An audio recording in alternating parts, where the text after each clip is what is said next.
Hello, everybody. Welcome to Way Out of Childhood Trauma podcast with Lela Mrdak from Mind Freedom Therapy and me, Barb Smith Varclova from Your Step Counseling program, Trauma Response Reprogramming.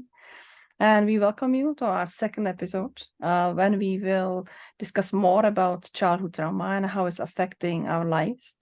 And for this week, we choose the topic, which is very close to our own hearts, which is the feeling of isolation, feeling of not be disconnected with the other people. So Lela, what you would tell people who listen how childhood trauma affecting this feeling or creating this feeling of isolation? Yes. Good evening, everyone, and welcome to our second episode. I'm very happy to be here with you, Barb, and I would love to talk about how people become isolated and lonely, and they cannot trust others. They cannot trust themselves after experiencing trauma, because even if trauma happened a long time ago, even if someone told you that your symptoms are not like someone else's symptoms, or it took a while for you to realize that something traumatic has happened to you, it's still valid, and it affects how we create new belief systems, because traumatic events often shatter belief systems and rob people of their sense of meaning and purpose.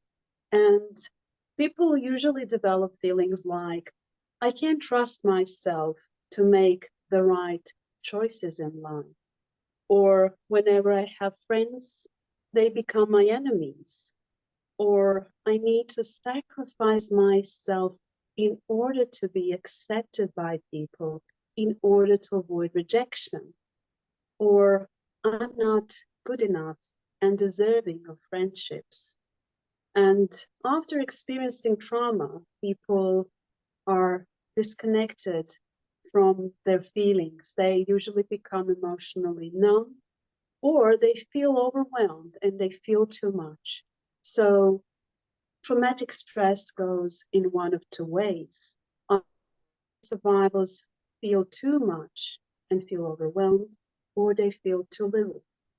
And sometimes, in order to avoid this feeling of emptiness and numbness, people start constantly repeating the scenarios of the traumatic event in their head and trying to understand what happened to them and why it happened to them. And they become addicted to negative thoughts, negative expectations, fear, and they unconsciously but purposefully begin to use their trauma as a source of meaning, a source of having any feeling but numbness.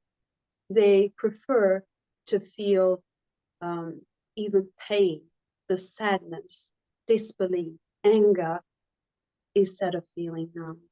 And people isolate themselves because they want to avoid more pain. They want to stop everyone from hurting them ever again, and they have troubles with trusting themselves in making the right choices in partnerships, in friendships, or making very important life decisions. And they also become very, very untrusty and extremely cautious all the time. They're always expecting danger. And this means that they're definitely in a long-term stress response. Unlike animals who can activate short-term stress response, humans activate long-term stress response. And this is why they stay isolated for longer. That is wise and useful.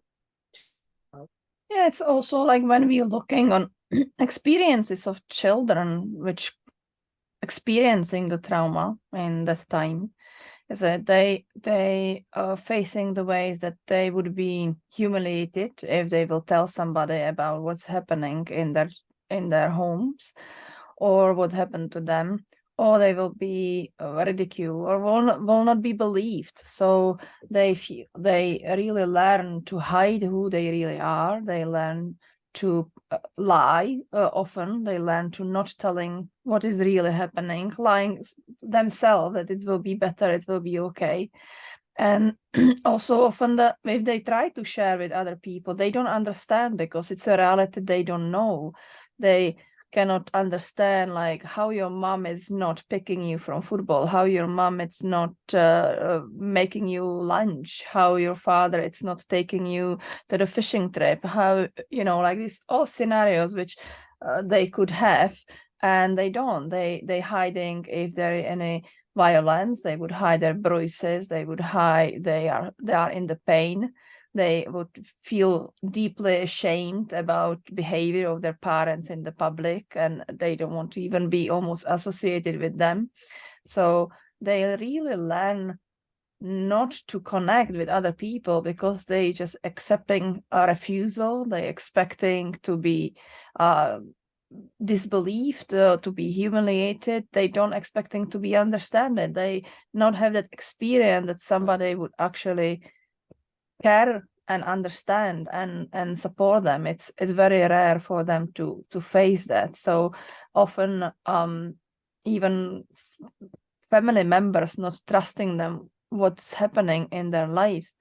So that's creating that huge trust issue, that huge disconnection from other people, because they just don't have that experience of somebody to accepting them fully, and they learn to hide what is really happened to them.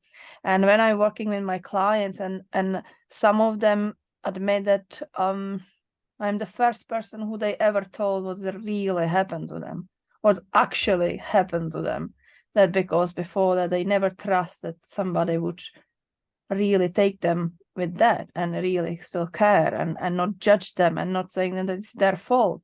Because even when we as the adults looking on the children which going through childhood trauma, we know, we understand that it's not their fault. It's absolutely not their fault, but they don't understand that.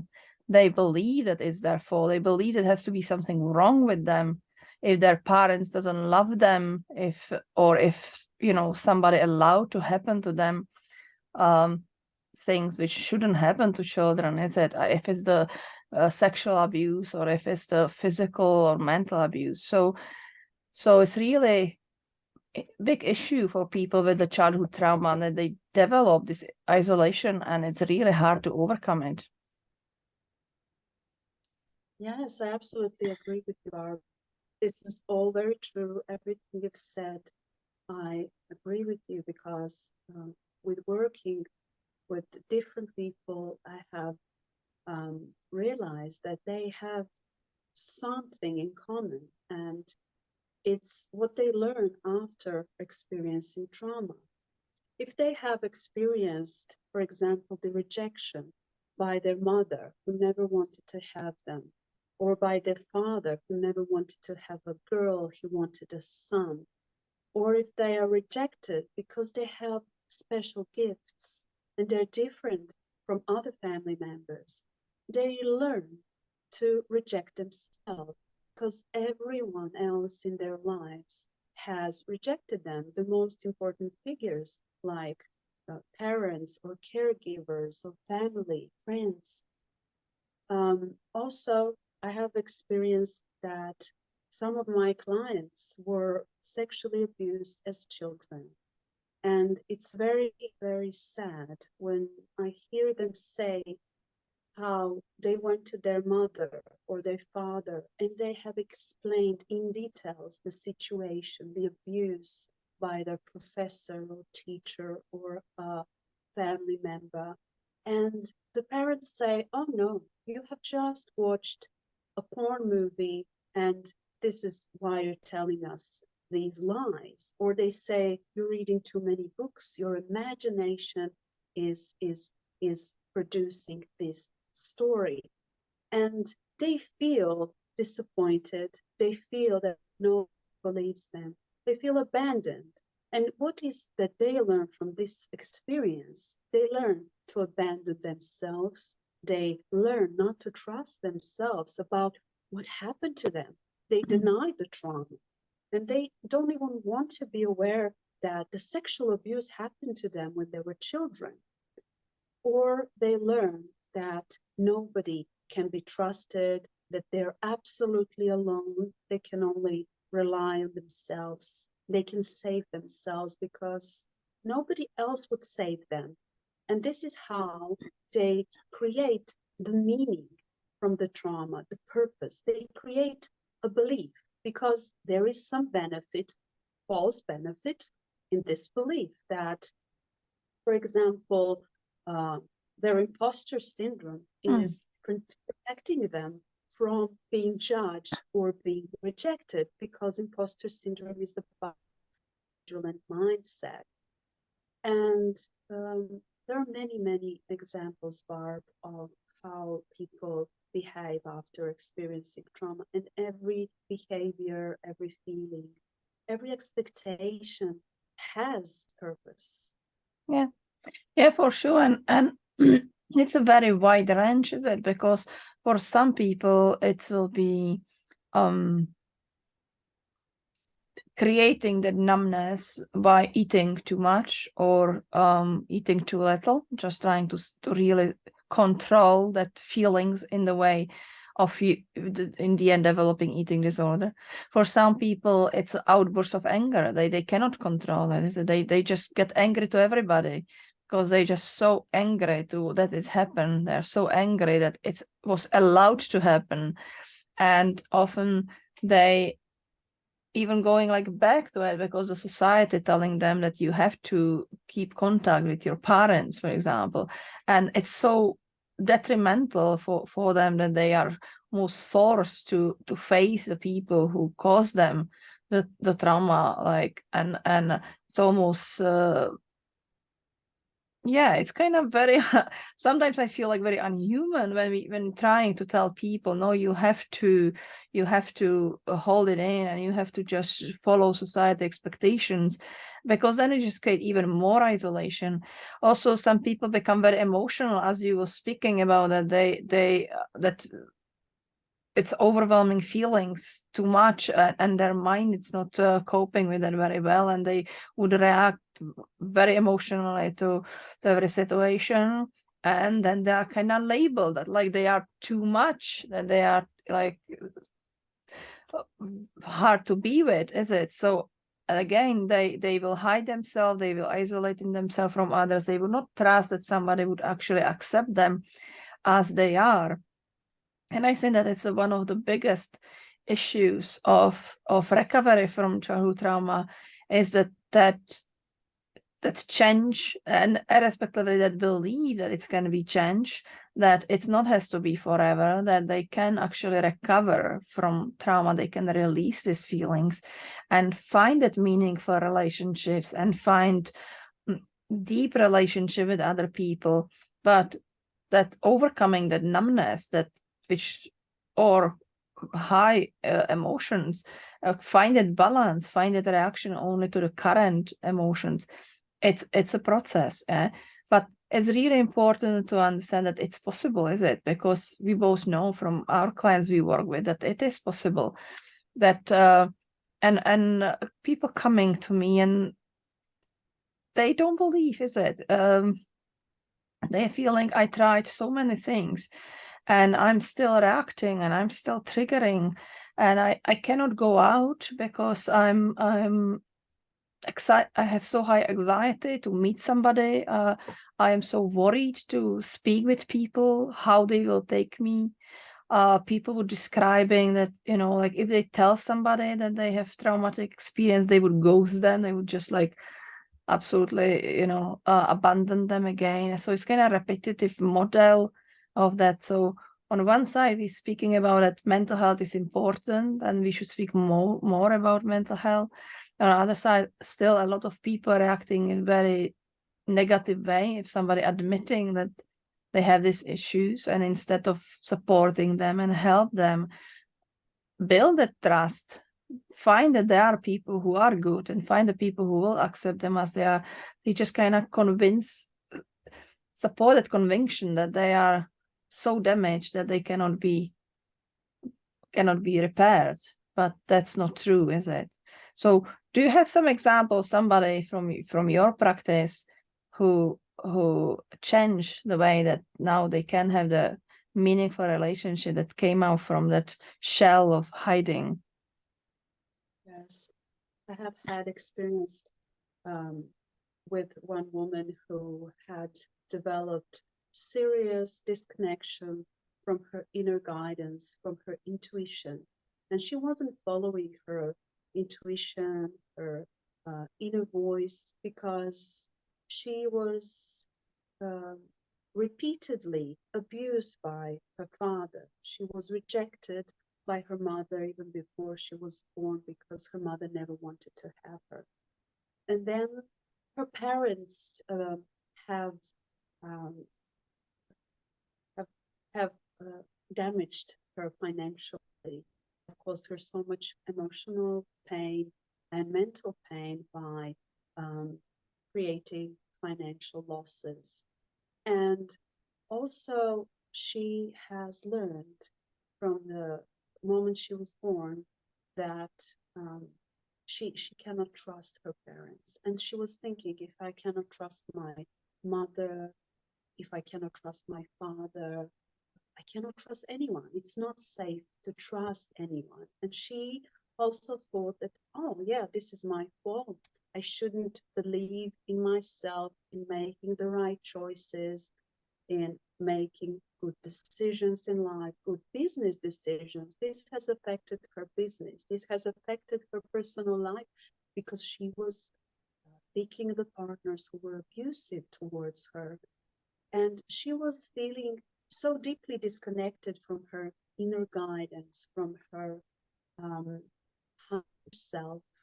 And in one moment, she realized that she needs to put all those broken pieces back together and she needs to heal. She realized that she needs to rebuild those parts of her life and her life story again, because she realized that there are many emotions who were triggering her.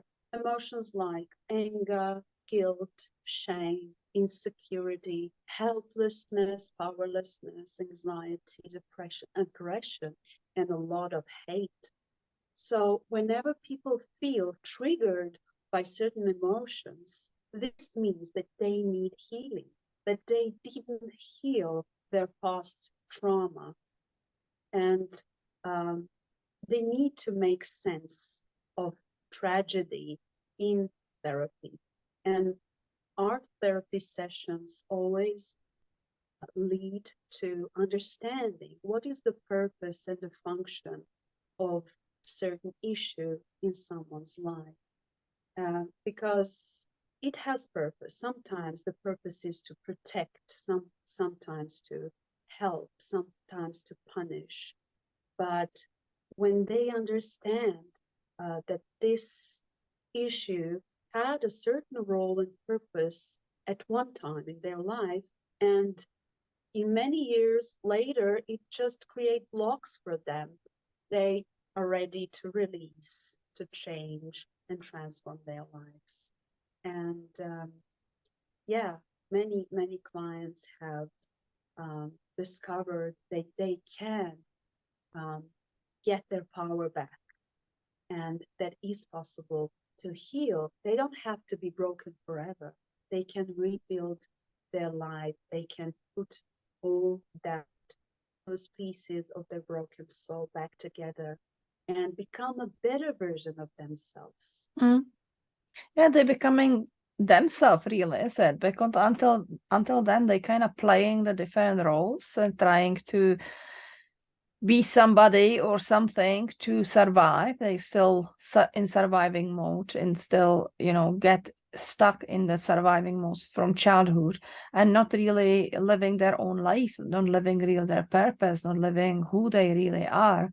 And yeah, I have also many clients which some of them was coming with not able to going out and meet with anybody and change the way that build up the new relationships, you know, and be accepted and build up completely like a new way of life.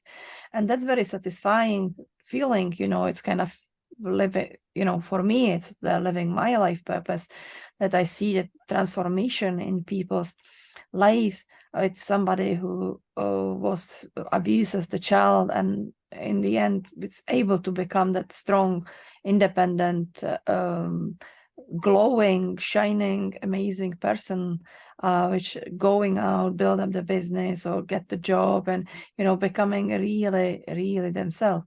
And I think that that's really powerful in that way. What we work with is the in our programs, because it's very important for people to realize that isolation is only in one client. Sorry for the kind of abrupt ending, but with one client I spoke about it. It's like being princess in the tower, is it? It's like Rapunzel on the top in the tower, and on one side prisoner of own prison, and waiting for somebody to come save me. And yes, because for child somebody should came to save the child is not strong enough, so big enough to save themselves. But when we staying in the tower and disconnected and just too far from others, nobody will come, because nobody knows actually that we are there even, you know. So only way is like us is. I really like one adaptation on Rapunzel, that she stopped waiting for the prince to help her. She just cut off her hair and make the ladder from it and climb down by herself, you know. So instead of waiting the prince coming up. And it's about that. We need to get ourselves out from that. And it's, as you perfectly describe it, it's about a trust yourself, because when we are disconnected from emotions, when we still living in the trauma and we don't believe our instinct, yes, we feel unsafe, because our instincts is what keeping us safe. Our feelings of discomfort, or we like it or not like it, or somebody going over our boundaries, are we getting righteously angry, or are we calm? That are feelings which helping us navigate in the world and feel safe in the world.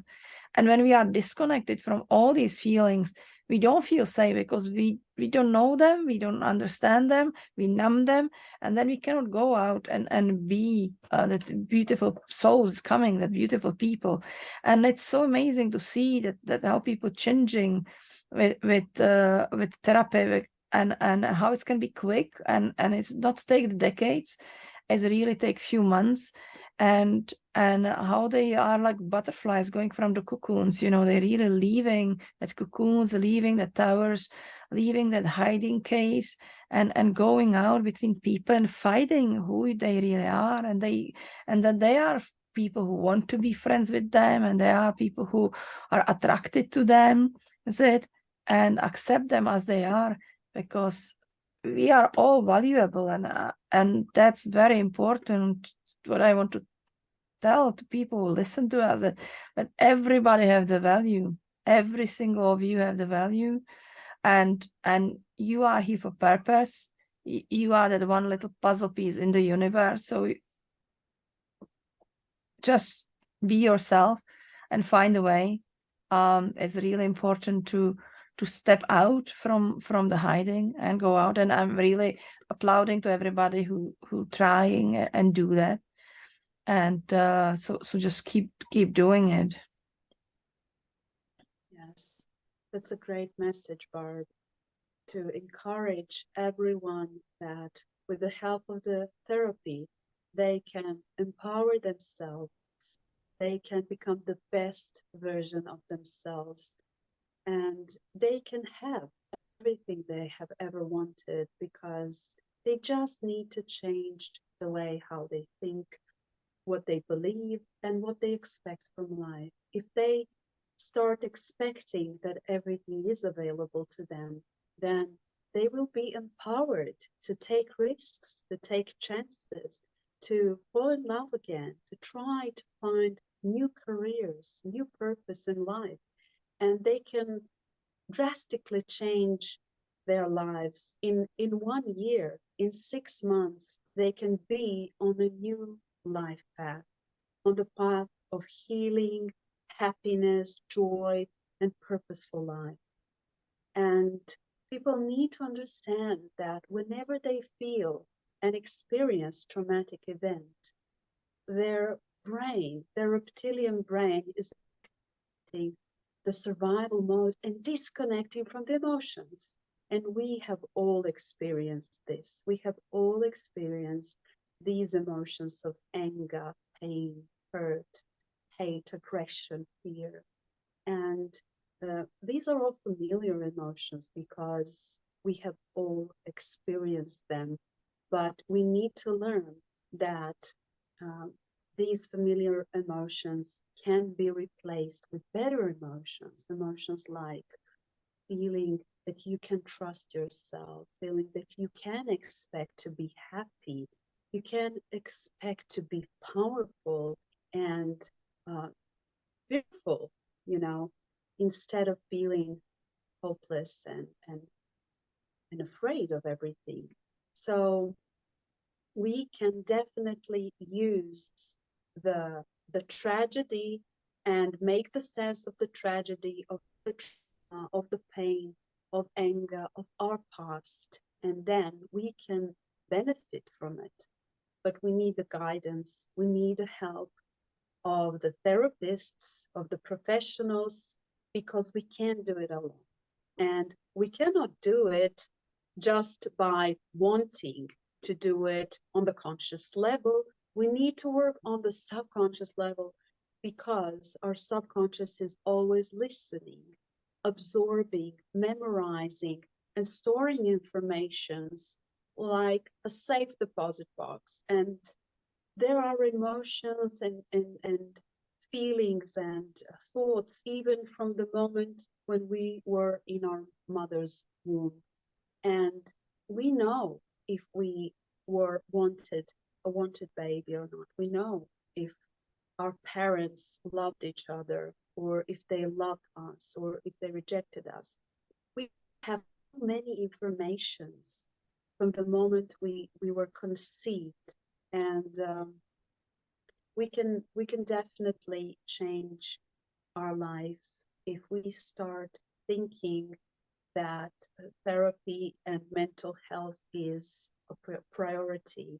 And if we decide to break the circle, break the cycle in our family, the cycle of abuse, the cycle of abandonment, the cycle of rejection, we can create new life for ourselves and the future generations. Yeah, absolutely. And it's really important for those who thinking like, oh, do you think that I'm not trying? I'm trying so hard. Really, it's important that that there is available help. We understand that it's not possible to change it just by wanting. It's not possible just change it by some affirmation. You need help, and help is available. And if you didn't listen to our first episode, go and do that, and you will maybe learn more about us, because we both speaking our own experience. So I want to repeat that we know that it's not easy, and we know what everything is entail. We went through that way. We both recovered from childhood trauma, so we absolutely understand how you feel, and it's still a journey for all of us. It's all life journey, but it's really important that we want you to understand that there is help. It's available, and you can contact us the both on Instagram or on Facebook. If you will look for Lela Mrdak, Mind Freedom Therapy, or Barb Smith Varclova, Trauma Response Reprogramming, or you will find the links on the website of our podcast, A Way Out of Trauma, on podbean.com.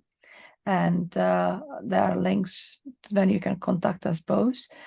And if you want to just speak with us, or you want to would like to answer some question in some future episode, just leave us a message on any media, and we will be happy to answer, or you can reach out for help. Lela, I'm very happy that you came today for a chat. I always love it. So what are your closing words for our listeners? Yeah, my closing words are that we are all good enough and everything is available to us. Perfect.